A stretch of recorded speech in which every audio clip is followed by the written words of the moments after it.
Moving on from the previous time that I looked at why it's drinking fuel, checked the fuel tank to see if the gauge was lying, see if there's any stodge in there, but it all seemed pretty clean. This is the injector oversized? I'm not going to answer that by looking at it, but hopefully I can find a part number on it.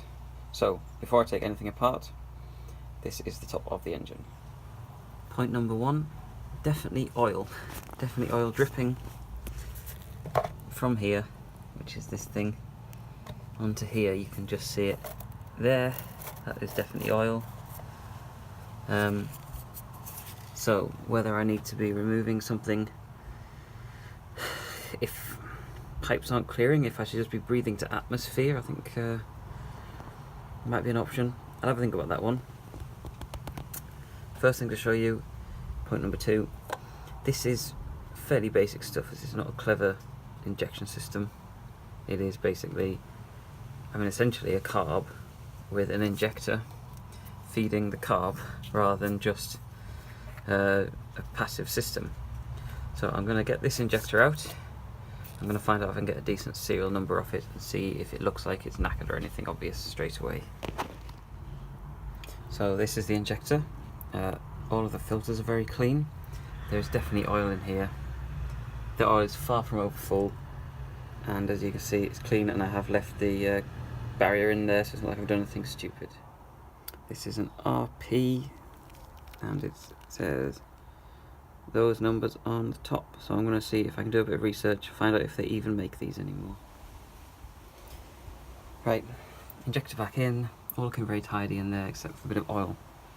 I'll clean this pipe off here, this to help you, this is what was on top, connecting there, you still see a bit of oil, straight to the crankcase breather. What I'm going to do is put this gauze and put it over for the time being. I'm going to put the pipe back on, connect it, leave it on there, see how much oil is actually coming out, see if that is our main problem, because that is looking pretty oily as well, but it shouldn't really, unless it's just flowing straight back out. There is like a mesh thing in there, so I'm going to assume that isn't really doing a whole lot anymore. Anyway, that's my plan. Put that on, put it all back together, see if it improves. The main reason I wanted to take it out was because I can't find any reference on the internet to anything anywhere, and I still can't. So I'm hoping that with a bit of effort I can track one of these down, and now I know what it looks like, I can be sure it's the right spec rather than just sort of guessing. My second thought is that the ECU may be an issue, and it's so basic you can't retune it or anything, but if it's feeding the wrong value and telling it to put too much fuel in, then I need to source a new ECU. So I don't know if I'd be able to tell this. I don't know if anyone would, because it's not something you can plug in a computer to. If it just has to literally go, injector's fine, it's not made any difference, change the ECU. Hopefully neither of the things are going to be too expensive, but that's where I'm up to. As far as the oil goes, I have a bit of cloth. I will see, after driving it around a bit, how much oil there is on there, and if I maybe need to think about some sort of